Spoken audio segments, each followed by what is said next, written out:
प्रकाश भैया हो ना, आप आओ, आप आओ। प्यार इतना किया था मैंने तुझे, लोग कहते हैं तू पराया था, लोग कहते हैं तू पराया।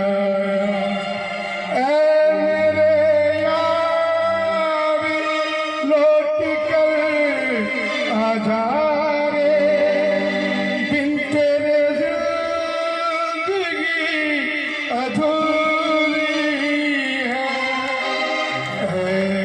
कुंदन भाई ना बजाइएगा, आंसू नहीं निकल रहे हमारे, आप ना बजाइए। आज हमें बिना सुर गाने दी, क्योंकि वो एक ऐसा फकीर था, ऐसा गवैया था। लखवटिया में मैं पहली बार गया, मैं बोला भैया नंबर आएगा, बोले क्यों को नहीं आवे विष्णु भाई, मैं बैठो नहीं, गोदी का ले जाओ थाने। हमारे प्रकाश हमारे कालू भाई वास्ते जोरदार ताली लगाओ। ऐ मेरे दोस्त कौन लौट कर आजा रे, एक फूल तेरी समाधि पे रख कर,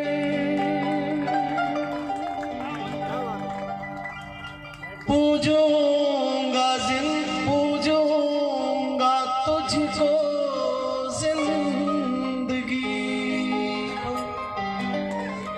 मालिक दुआएं देंगे,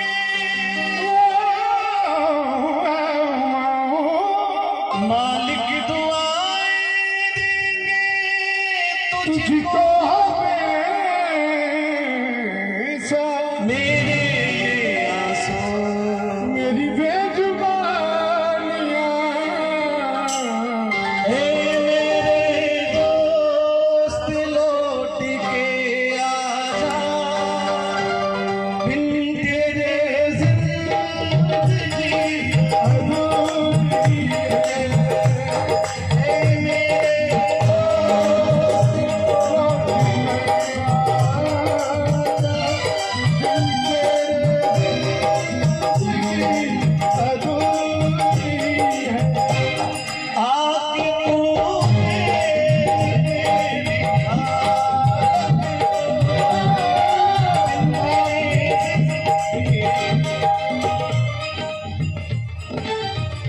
बोल दो, एक को थोड़ा सा। हमने नहीं सोचा था कि ये दिन हमको देखने को मिलेगा, और राजस्थान के किसी भी कलाकार ने ये कभी नहीं सोचा था कि उनके लिए हम गाएंगे। आप में से बहुत सारे लोग यहाँ पर बैठे हैं, तो सभी का किसी न किसी रूप में उनसे किसी न किसी माध्यम से किसी न किसी उनके स्वरूप से आपका दर्शन, आपका दीदार आप रूबरू हुए होंगे। कोई मित्र के रूप में हुआ होगा, कोई ऑर्गेनाइजर के रूप में हुआ होगा, कोई उनके बाल सखा के रूप में हुआ होगा, कोई उनके विद्यालय के काल में हुआ होगा। हम लोग उनके जीवन के किसी न किसी पल के साक्षी लोग बैठे हैं। जब ये समाचार जब ये फैला कि वो नहीं रहे, तो ऐसा लगा कि जैसे पूरी दुनिया, पूरा संसार, ग्रह नक्षत्र, ये संसार, पृथ्वी, हवाएं सब रुक गई हो। मैं बहुत करीब था उनके, और वास्तव में करीब था। उनके जीवन की कुछ विशेषताएं थी जो शायद उनके गांव के लोग या उनके परिवार के लोग या उनके बहुत करीब के लोग उस बात को जानते हैं। उसमें से एक बात का साक्षी मैं हूं, क्योंकि जब भी मुझे वो फोन करते थे तो सिर्फ और सिर्फ अपने मन की बात करने के लिए फोन करते थे। और उनकी एक आदत थी कि जब तक फोन रिसीव नहीं होता था तब तक वो लगातार फोन करते थे, भले आधा घंटा, घंटा पर। तो मैंने उनको पूछा, मैंने कहा कालू भाई आप इतने वर्षों से, क्योंकि 2001 के साल से मैं उनके सफ़र का साक्षी रहा, जब उन्होंने गुरुजीरा शब्द अमोल और काना काकरिया नाम से, जब काना काकरिया को जब उन्होंने दुनिया में लाया था, उसके साथ में उन्होंने अपने गांव के प्रति, वो चाहते तो अपने नाम के पीछे परिहार लगा सकते थे, वो चाहते थे। जब कैसेट पे फर्स्ट बार में जब कैसेट पे लिखा जाता है यदि किसी ऑडियो पर, तो वो उसका सरनेम वो जो चाहता वही लिखा जाता। फर्स्ट बार में कंपनी पूछती है कि आपके पीछे क्या लिखना है, तो वो चाहते तो परिहार लिखा सकते थे या अपने मन से कुछ भी नाम लिखा सकते थे। लेकिन उस आदमी की इस गांव के प्रति श्रद्धा रही कि उन्होंने अपने नाम के पीछे बिखरनिया लिखना तय किया, और इस बिखरनिया गांव को पूरे विश्व के सामने उन्होंने इस गांव को चमका दिया, रोशन कर दिया।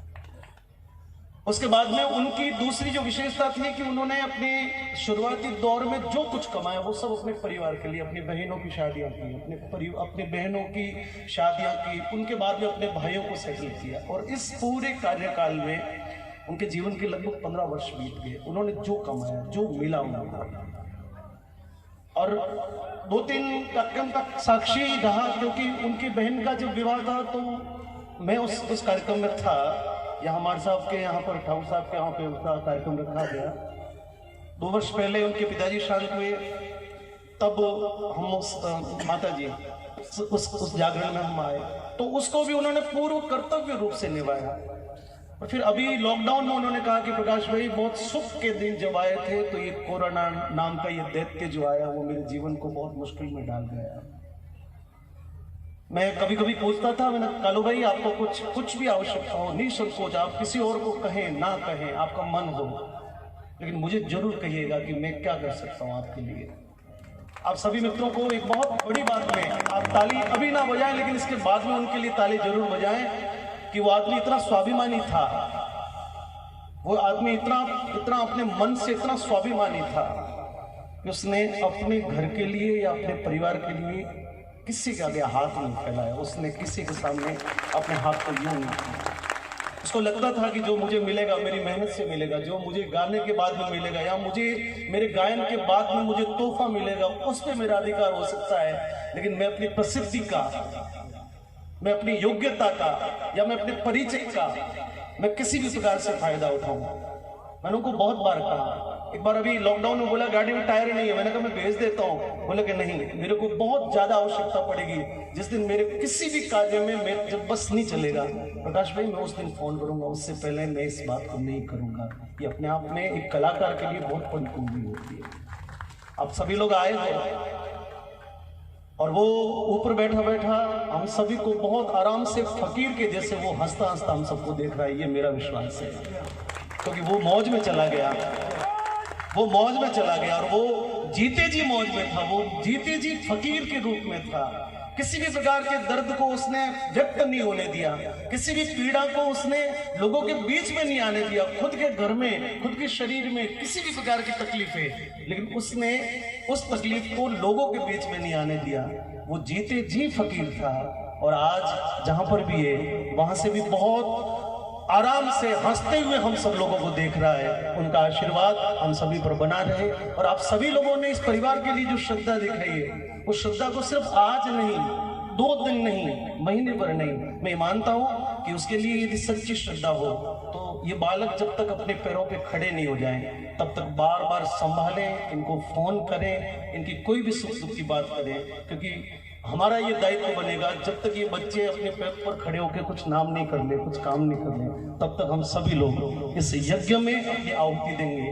ये मेरा विश्वास है। घोषणाएं किसी प्रकार की करने की आवश्यकता नहीं है, बस अपनी अपनी श्रद्धा के अनुसार जो चले वो आपका कालू भाई के प्रति, उनके प्रति आपकी सबकी निष्ठा होगी। बस ये 2 लाइन मैं इनके साथ में गा लेता हूँ।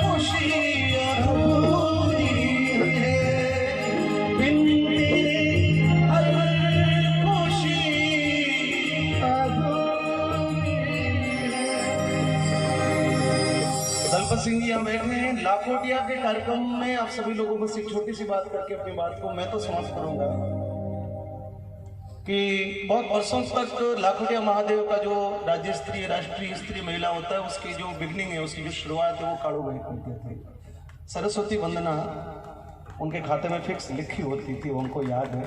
ताली बजाओ एक बार जो। तो वहां पर आप सब लोग में से कोई गया हो शायद, लेकिन यहाँ जो जितने भी हमारे गायन वादन से संबंधित लोग बैठे हैं, वहां पर सामने जो दर्शक दीर्घा बनती थी उसमें बीच का जो जगह थी वो उसको वीआईपी जो मेहमान और विशिष्ट लोग जो होते थे उनके लिए बैठने के लिए वो स्थान मुकर किया जाता था। तो जो भी राजनीति से जुड़े हुए या जो भामाशाह लोग हैं या जो समाज में अपनी प्रतिष्ठा रखते हैं उन लोगों के लिए बैठने के लिए संजोग से ये दलपत जी हमको, मनचला जी को, विष्णु भाई को, इनको भी आग्रह करते थे। आशा जी बैठे हैं, गजेंद्र जी हैं, तो जो भी वहाँ पर वरिष्ठ जो दिलीप भाई है, मैं सबके नाम लूँगा तो लंबा हो जाएगा, आप अन्यथा नहीं लें, पर जो भी वरिष्ठ तत्व तो इनको लगता था कि उस दर्शक दीर्घा में वीआईपी जगह पे उनको बिठाएं। तो वो भाई भी आते और वो अपनी मौज में आते थे, अकेले नहीं आते कभी। वो 5-10 लोग अपनी गाड़ी में मस्ती वाले लेके आए थे। तो हम बहुत आग्रह करते थे कि कड़वे हमारे साथ में आकर बैठो, लेकिन वो हमेशा अपनी मौज में अपने आए हुए साथ में लोगों के साथ में अलग ही अपनी मस्ती में बैठते थे। ये भी अपने आप में अपने लोगों के प्रति उनकी श्रद्धा थी।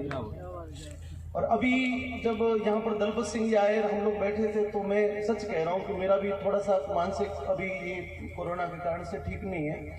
थोड़ी देर के लिए मैं भूल गया, मुझे भी लगा कि शायद लाखोटिया के कार्यक्रम में बैठे हैं, मनचला जी इधर बैठे हैं, इधर बैठे और काड़ू भाई उधर पीछे बैठे होंगे, ऐसा एक विचार आया मन में। लेकिन अचानक से जब उनकी तस्वीर देखी फिर याद आया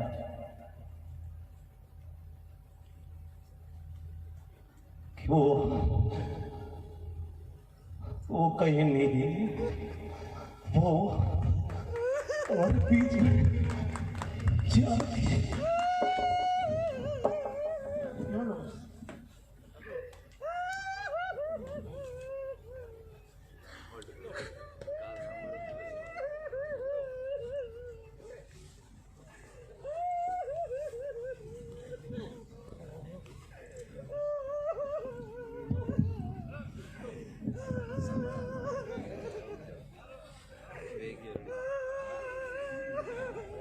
चलो सभी हिम्मत से काम लें।